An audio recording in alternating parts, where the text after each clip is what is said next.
अस्तित्वावर देखील सावट आहे ते डेंग्यूचं। बातमी पहिली आपण या बुलेटिनची बघणार आहोत नागपूरमधून आलेली। कोरोना पाठोपाठ आता नागपूरवर डेंग्यूचं संकट ओढवलंय। नागपूरमध्ये डेंग्यूचा प्रकोप झपाट्याने वाढतोय आणि गेल्या 2 महिन्यांमध्ये नागपूरमध्ये तब्बल 585 रुग्णांची नोंद झाली आहे। यामध्ये जवळपास 40% लहान मुलं असल्याचं सुद्धा समोर आलंय। नागपूरमधल्या बहुतांश बालरोग तज्ञांच्या ओपीडी मध्ये 80 ते 90% रुग्ण हे डेंग्यूचे येत असल्याचं ची देखील माहिती मिळते। नागपूर महापालिकेचे याकडे दुर्लक्ष होतंय का असा पुन्हा एकदा प्रश्न आहे आणि साहजिकच दुर्लक्ष होत असल्याने डेंग्यूचा प्रकोप वाढल्याचा आरोप नागरिकांनी केलेला आहे। नागपूरची बातमी आपण बघतोय। अक्षरशः लहान मुलं म्हणजे 2 ते 4 वर्षांच्या मुलांपासून डेंग्यूच्या विळख्यामध्ये अनेक लहान मुलं सापडलेली आहेत। नागपूरमधलं कोरोनाचं संकट काहीसं कमी होतंय, रुग्णसंख्या कमी होतीये की काय असं वाटत असतानाच आता डेंग्यूनं पूर्णपणे विळखा घातलेला आहे।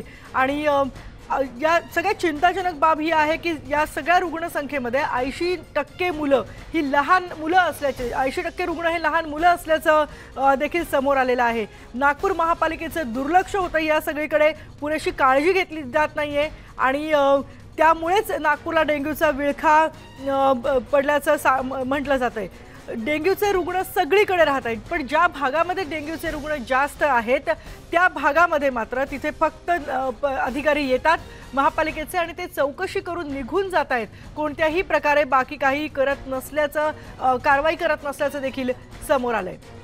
आणि नागपूरमध्ये डेंग्यूचा संसर्ग झपाट्याने वाढतोय। गेल्या 2 महिन्यामध्ये नागपूरमध्ये 585 रुग्णांची नोंद झाली आहे। यामधल्या 80% रुग्ण ही लहान मुलं आहेत आणि 80 ते 90% रुग्ण हे जे लहान मुलांच्या दवाखान्यातले आहेत ती डेंग्यूचे रुग्ण येत असल्याचं बालरोग तज्ञांचं म्हणणं आहे।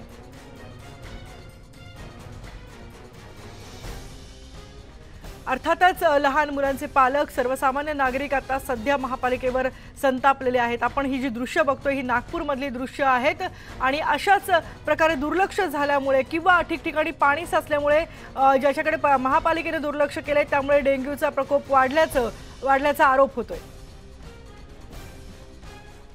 तर नागपूरच्या बुटीबोरी परिसरात राहणाऱ्या 4 वर्षांच्या आरोहीला डेंग्यूची लागण झाली। 2 दिवसांच्या आधी आरोहीला डेंग्यू झाल्याचं निष्पन्न झालं। आता सध्या अर्थातच तिचे पालक चिंतेत आहेत। सध्या तिची प्रकृती धोक्याच्या बाहेर असली तरी आरोही ज्या भागात राहते त्या भागात सगळीकडेच डेंग्यूचे रुग्ण असल्याचं तिच्या पालकांनी सांगितले।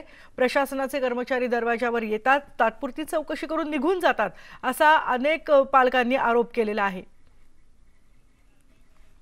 छोटी छोटी मुलं आहेत आणि आपण आता बघितलं तर डेंग्यूचा संसर्ग त्यांना जास्त वाढताना दिसतोय। ज़्यादा बुट्टी में ज़्यादा ही है। अच्छा, हर मोहल्ले में हर गली में होंगे? हाँ दिखते मतलब बुखार तो है, उसके बाद में वो जब चेकअप करते हैं कोई चेकअप करता है और जैसा डेंगू की जो रिपोर्ट है एक्चुअली पैसे ज़्यादा लगते हैं, कोई लोग करते हैं कोई नहीं करते, इसकी वजह से किसी को पता चलता है किसी को नहीं भी पता चलता ऐसे, लेकिन एक्चुअली में है ऐसी तो और इसका प्रसार ज़्यादा ही है शायद इसका तो। म्हणजे घरामध्ये टायर असतात, कुंड्या असतात, कूलरचं पाणी असतं किंवा वरच्या टाकीमध्ये जे त्याच्यामध्ये पाणी खूप महिने चेंज न करत त्याच्यामध्ये ते अळ्याचं उत्पन्न होतं। तर ह्या सगळ्या गोष्टी लोकांनी आपल्या बाजूचा नाला असेल, कूलर असेल त्याची स्वच्छता राखणं हे काही कॉर्पोरेशनचं एकट्याचं काम नाही, याच्यामध्ये लोकांचा सहभाग महत्त्वाचा आहे। लोकांनी सुद्धा आपलं घर आपला परिसर स्वच्छ ठेवणे, त्यामध्ये डेंग्यूच्या अळ्यांचं उत्पन्न न होऊ देणे, आपली नाला असेल कुठे किंवा कूलर असेल त्यामध्ये रॉकेल तर तेल टाकलं तर त्याच्यामुळे काय होईल त्या पाण्याच्या सरफेसवरती तेल राहील आणि त्या अळ्याला काय ऑक्सिजन नाही मिळणार, त्यामुळे त्या अळ्या असतील तर ते मरून जातील। आणि नागपूरमधलीच आपण आणखी माहिती घेणार आहोत। आमचे प्रतिनिधी तुषार कोहळे आपल्या सोबत आहेत। तुषार, सगळी परिस्थिती बघता एकूणच लहान मुलांना जास्त धोका असल्याचं दिसतंय। लहान मुलांची तर रुग्णसंख्या जास्त आहेच, पण नेमकं महापालिका काय करते? कारण पूर्ण दुर्लक्ष होतंय का त्यांचं असं वाटायला लागलेलं आहे। आत्ताची तिथली परिस्थिती काय आहे आणि महापालिकेचं यावर म्हणणं काय आहे?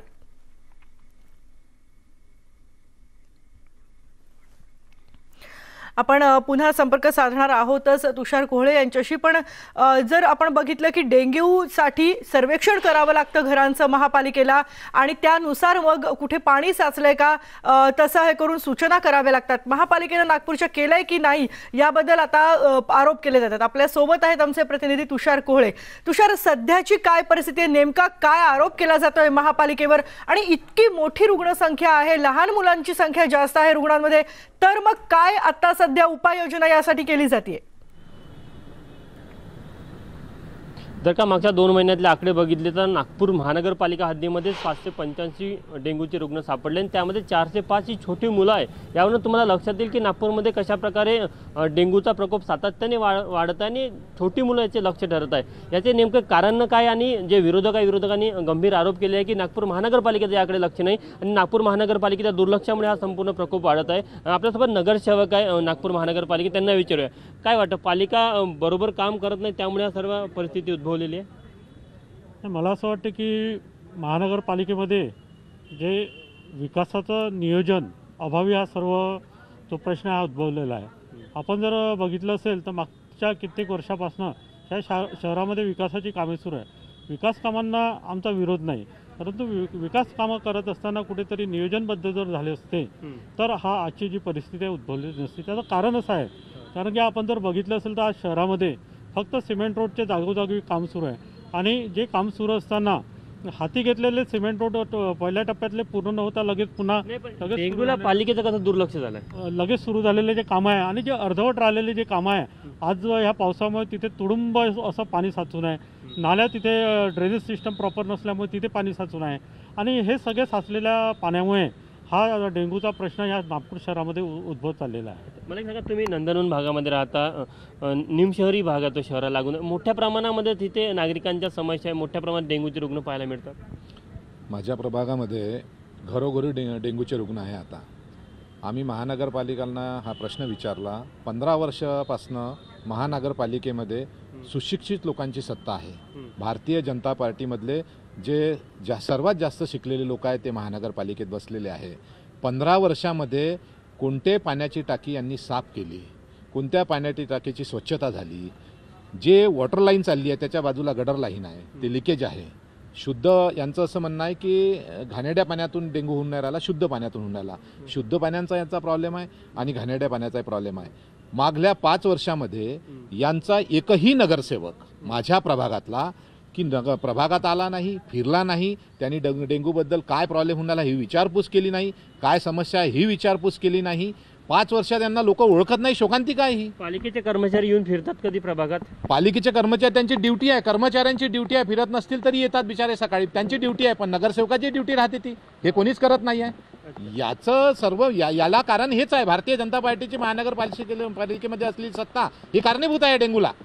आपण बघू शकतो की कशा प्रकारे नागरिक किंवा नगरसेवक संताप व्यक्त करतात की कुठेतरी पालिकेचा जो रोष आहे तो सातत्याने पाहायला मिळत आहे आणि हे एक प्रमुख कारण आहे की पालिकेने जर का बघायचं झालं तर पालिकेने कुठे ज्या उपाययोजना करायला पाहिजे त्या त्यांनी बरोबर केल्या नाही, त्यामुळे ही वेळ नागपूरवर आली आहे असा आरोप या सर्व नगरसेवकांनी केलेला आहे.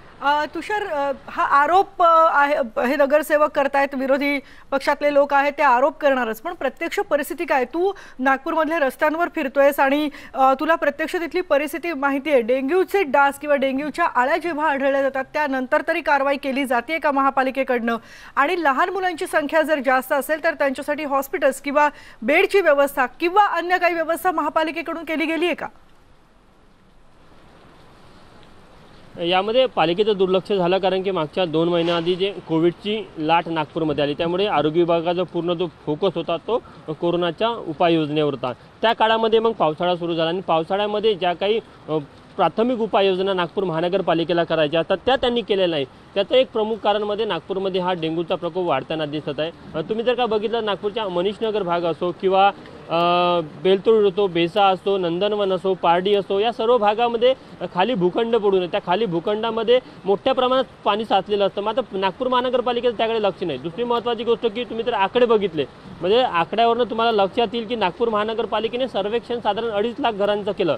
त्यामध्ये 61,000 घरांमध्ये डेंग्यूच्या अळ्या आढळल्या. म्हणजे तुम्हाला कल्पना येईल की साधारण 20% जास्त घरांमध्ये डेंग्यूच्या अळ्या आढळल्याचं पाहायला मिळत आहे. म्हणजे यावरनं कल्पना आहे की किती मोठ्या प्रमाणात हा प्रकोप आहे. त्याचं प्रमुख कारण आहे की नागपूर महानगरपालिकेची जी आरोग्य यंत्रणा होती ती पूर्णपणे कोविडमध्ये बिझी होती आणि त्यामुळे त्यांचं दुर्लक्ष केलं. पण हे पूर्ण जबाबदारी नागपूर महानगरपालिकेची होती. नागपूर महानगरपालिकेला कुठेतरी या सर्व गोष्टीवर वेळेत उपाययोजना करायच्या होत्या आणि त्या त्यांनी केल्या नाही. त्यामुळे आता नागपूरकरांना हा सगळा त्रास सहन करावा लागत आहे. आजही तुम्ही जर का नागपूरच्या छोट्या मुलांच्या म्हणजे विशेष करून पेडियाट्रिक OPDमध्ये जर गेले ना तर तुम्हाला तिथे 80 ते 90% रुग्ण हे डेंग्यूचे येताना दिसतात. त्याचं प्रमुख कारण काय आहे तर प्रमुख कारण आहे की डॉक्टरांनी हे सांगितलं की डेंग्यू हा जो डास आहे हा जवळपास ज्या स्वच्छ पाण्यामध्ये आजूबाजूला घरामध्ये असेल तिथे वाढतो आणि जे पालक असतात पालक तर कामानिमित्त बाहेर जातात पण छोटे मुलं घरी राहतात. त्यामुळे हे छोटे मुलं याचे जास्त बळी ठरतात. म्हणजे या नागपूरच्या जे काही आकडे पुढे आले त्यामध्ये तुम्ही जर बघाल तर 405 रुग्ण हे 15 वर्षाखालील छोटे मुलं आहेत. म्हणजे एकूण डेंग्यूच्या संख्येमध्ये साधारण 80% तरी रुग्ण हे छोटे मुलं आपल्याला असल्याचं पाहायला मिळतात. आणि नागपूर महानगरपालिकेचं याकडे लक्ष नाही. नागपूर महानगरपालिका सांगतात की आम्ही यावर उपाययोजना करतो. म्हणजे नागपूर महानगरपालिकेने सर्वेक्षण केलेलं आहे. सर्वेक्षण केलं यातला भाग नाही. नागपूर महानगरपालिकेने पण तुषार तू जो मुद्दा मांडतोय तो खूप महत्त्वाचा आहे की सर्वेक्षण करून पुढे कारवाई केली आहे का हे खूप महत्त्वाचं आहे. आणि आपण अपेक्षा करूयात की आता याच्या पुढे तरी गांभीर्याने ही सगळी परिस्थिती घेतली जाईल आणि लवकरात लवकर उपाययोजना केली जाईल. धन्यवाद तुषार ही सगळी माहिती आमच्यापर्यंत पोहोचवल्याबद्दल. आणि यानंतर पुढची बातमी आहे औरंगाबादमधून आलेली. औरंगाबादमध्ये कन्नड घाटात एक दरड कोसळली आहे. धुळे औरंगाबाद सोलापूर महामार्ग यामुळे पूर्णपणे बंद झाला आहे. कन्नड घाटात ही दरड कोसळल्यानं हा महामार्ग बंद आहे. जवळपास 3 ठिकाणी घाटामध्ये दरड कोसळली आहे. अर्थातच हा महामार्ग रहदारीचा महामार्ग आहे आणि त्यामुळे इथे आता सध्या वाहनांच्या लांबच लांब रांगा लागल्या आहेत. 3 ठिकाणी जोरदार पावसामुळे ही दरड कोसळल्याची माहिती मिळते.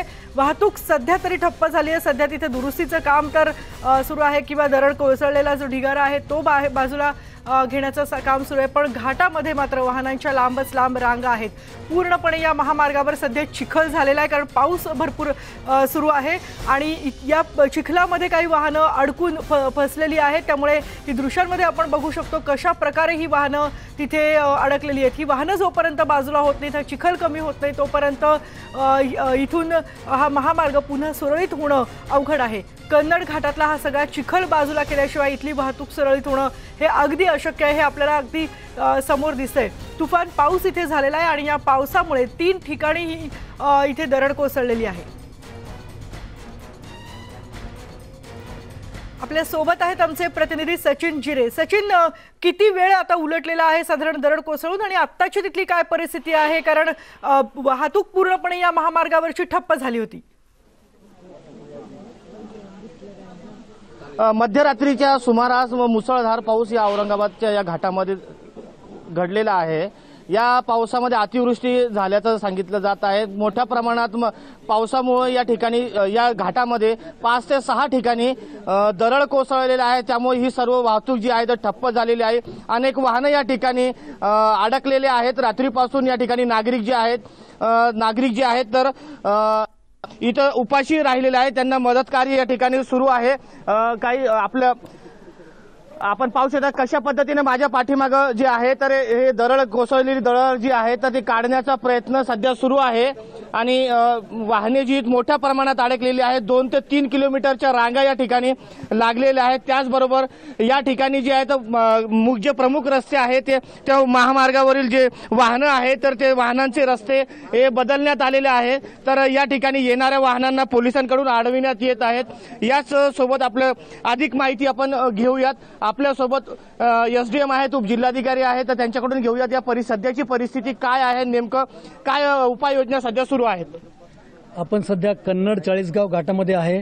काल रात्रीपासून मोठ्या प्रमाणात अतिवृष्टी झाल्याने कन्नड चाळीसगाव दरम्यानचा जो घाट आहे त्याच्यामध्ये साधारणतः 5 ते 7 ठिकाणी दरडी कोसळून वाहतूक ठप्प झालेली आहे. परंतु रात्री 1:30-2 वाजल्यापासून सुमारे हायवे ट्रॅफिक पोलीस, राज्य राखीव पोलीस, आपले स्टेट पोलीस, सर्वजण अधिकारी कर्मचारी आणि तहसीलदार, तालुका कृषी अधिकारी, PI साहेब, मी स्वतः इथे हजर आहेत आणि प्रशासनाच्या वतीनं ट्रॅफिक सुरळीत करण्याचं काम चालू आहे. परंतु फार मोठ्या प्रमाणात अतिवृष्टी आणि दरडी कोसळल्यामुळे त्याला थोडासा वेळ लागत आहे. दरम्यानच्या काळामध्ये जे प्रवासी, जे ड्रायव्हर आहेत त्यांच्या जेवणाची सोय तालुका प्रशासनाकडून करण्यात येत आहे, जेणेकरून त्यांना कुठला त्रास होणार नाही। येथे नुकतंच थोड्याच वेळात माननीय जिल्हाधिकारी सर, माननीय आमदार सर इथे व्हिजिट करत आहेत आणि कामाला गती देण्याचा प्रयत्न करत आहेत। धन्यवाद। ही होती परिस्थिती। जिल्हाधिकारी साहेब यांनी आपल्याला या परिस्थितीचं माहिती। आपण पुढे जाऊयात, कशा पद्धतीने सध्या हा रेस्क्यू सुरू आहे, का वाहने अडकलेली आहेत। आपण या ठिकाणी आपण पाहू शकतात की कशी वाहने आहे, दरड कोसळलेली आहे। ती दरड जी आहे तर ती काढण्याचं काम युद्ध पातळीवर सुरू आहे। पोलीस प्रशासन असो, महसूल प्रशासन असो, जिल्हा प्रशासनाच्या वतीने मोठ्या प्रमाणात या ठिकाणी युद्ध पातळीवर हे काम सध्या सुरू आहेत। आणि दुसरीकडे आपण पाहू शकतात की ही जी नागरिक आहेत ते नागरिक देखील या कामाला मदत करत आहेत। अशी एकंदरीत परिस्थिती आहे। मात्र या परिस्थितीमुळे मोठा वाहनांच्या रांगा या ठिकाणी तब्बल 12 तासापेक्षा नागरिक या ठिकाणी थांबून आहेत। अपराध देखील या नागरिकांना बाहेर काढण्यात आला आहे। त्याचबरोबर ही या रस्त्यावर वाहतूक देखील आपण बघतोय सचिन झिरे आमचे प्रतिनिधी प्रत्यक्ष घटनास्थळावरून, प्रत्यक्ष घाटातून आपल्याला माहिती देत आहेत। अर्थातच तिथे पाऊस सुरू आहे आणि संपर्क तांत्रिक कारणामुळे मध्ये मध्ये तुटतोय, पण ती जी दृश्य त्यांनी दाखवली आहेत ती खरोखरच आत्ताची परिस्थिती दाखवणारी दृश्य आहेत। कारण आता सध्या तिथे ही अनेक वाहनं अडकून पडली आहेत आणि याला सगळ्यात मोठा अडचण आहे तो म्हणजे तिथे झालेल्या चिखलाचा। कारण भरपूर पाऊस झालाय आणि दरड कोसळली आहे। दरडीच्या सगळा जो चिखल आहे तो रस्त्यावर आलेला आहे, त्यामध्ये काही वाहनं फसलेली आहेत। आता मध्यरात्री ही दरड कोसळलेली आहे आणि त्यानंतर दुरुस्तीचं काम म्हणजेच रस्त्यावरचा हा चिखल बाजूला घेणं किंवा जी वाहनं अडकलेत त्यांना बाहेर काढण्याचं काम आता सध्या सुरू आहे। पण पाऊस जोपर्यंत पूर्णपणे थांबत नाही आणि तोपर्यंत या कामामध्ये मात्र अडथळे येत आहेत। जे ड्रायव्हर, जे लोक तिथे अडकलेले आहेत त्यांच्या जेवणाची सोय इथल्या तालुका प्रशासनानं केलेली आहे, कन्नड तालुका प्रशासनानं केलेली आहे। त्यामुळे त्या लोकांना काहीसा किंचित दिलासा मिळाला असेल, पण गेल्या 12 तासांपासून इथे वाहनं अडकून आहेत। आपल्यासोबत पुन्हा जोडले गेलेत आमचे प्रतिनिधी सचिन झिरे। सचिन, हे दृश्य बघूनच इथलं गांभीर्य जाणवतोय। हा महामार्ग नेमका कुठल्या कुठल्या शहरांना जोडतो आणि किती वाहनं या संपूर्ण घाटामध्ये आता अडकलेली असतील?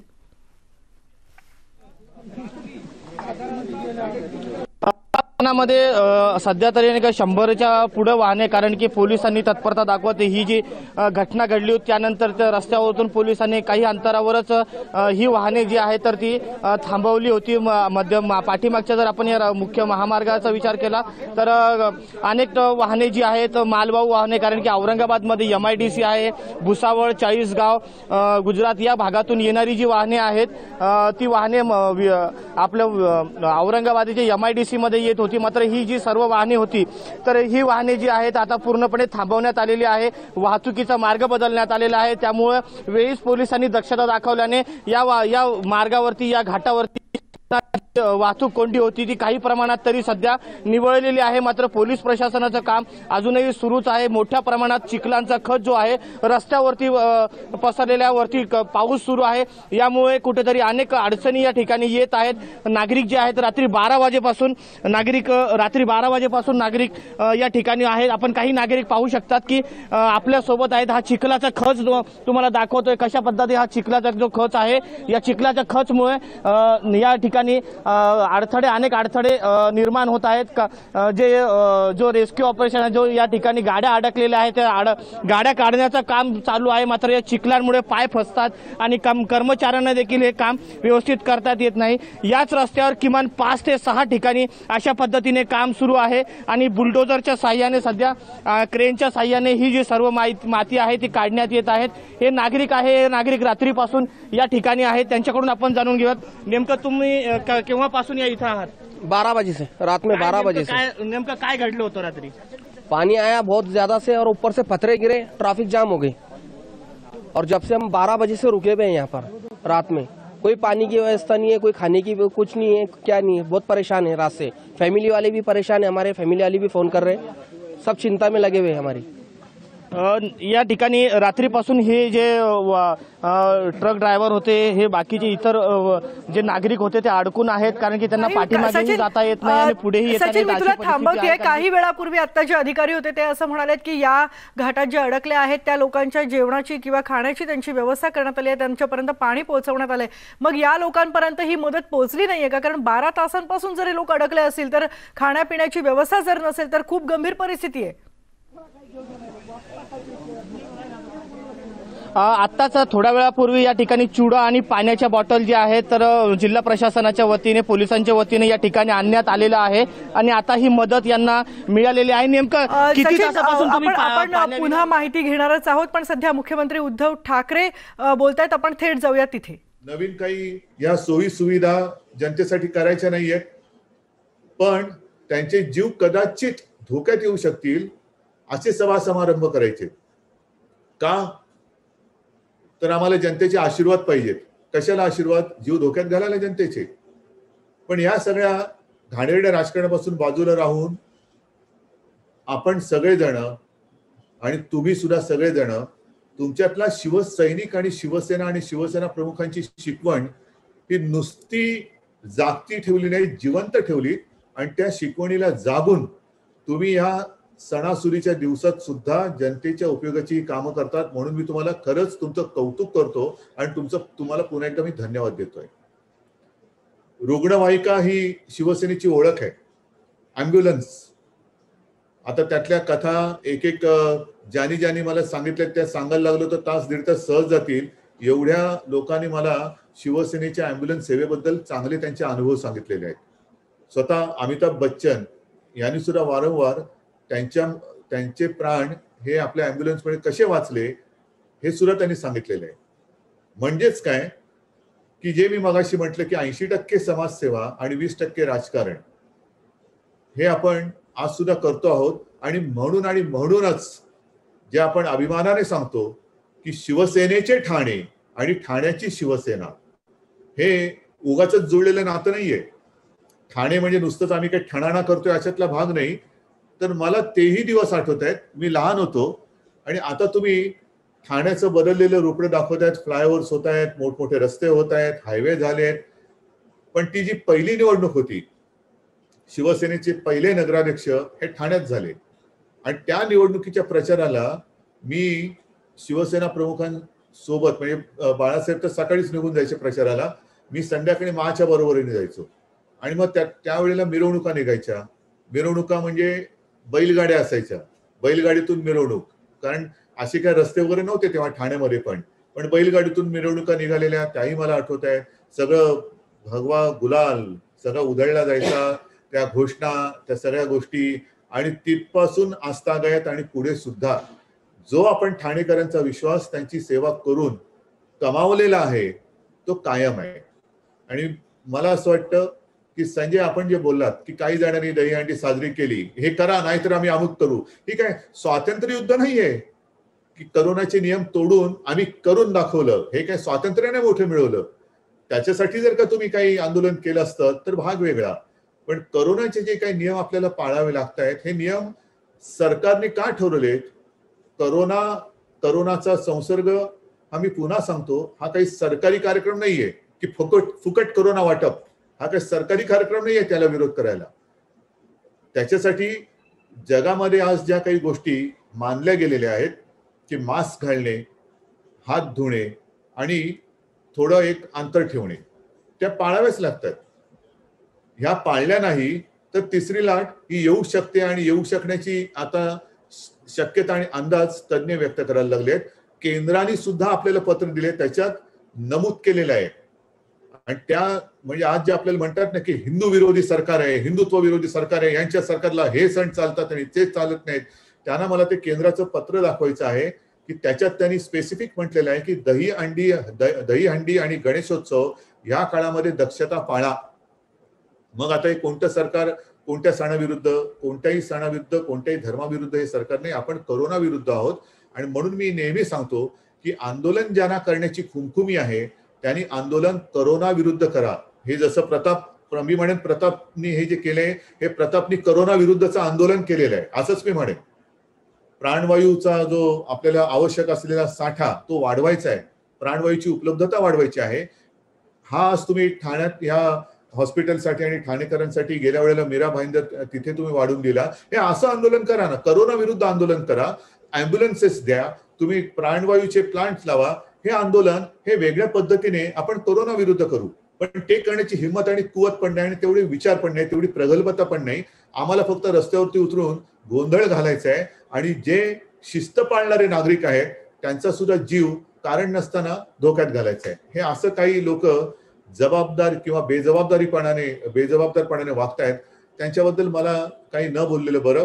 मला मात्र माझ्या शिवसैनिकाचा सार्थ अभिमान आहे, मला माझ्या शिवसैनिकाचा सार्थ अभिमान आहे. आणि म्हणून प्रताप एकनाथ आता पुढच्या वेळेचा कार्यक्रमाची तारीख प्रतापनं देण्यापूर्वी त्यांना काय काय निधी पाहिजे तो आधी समजून घ्या, नाही तर प्रत्येक वेळेला तुम्ही म्हणता तसं कार्यक्रमात निधी मागतात, पण तो निधी चांगल्या कामासाठी मागतात, त्याच्यासाठी द्यायला काही हरकत नाही. आणि असं कुठेही चांगल्या कामासाठी आपण निधी कोणाचाही अडवलेला नाही. तो निधी हा आपल्याला देत राहू की जेणेकरून लोकोपयोगी कामं ही होत राहतील आणि जनतेचे आशीर्वाद हे खरे आशीर्वाद, ह्या कामातून खरे आशीर्वाद मिळतात.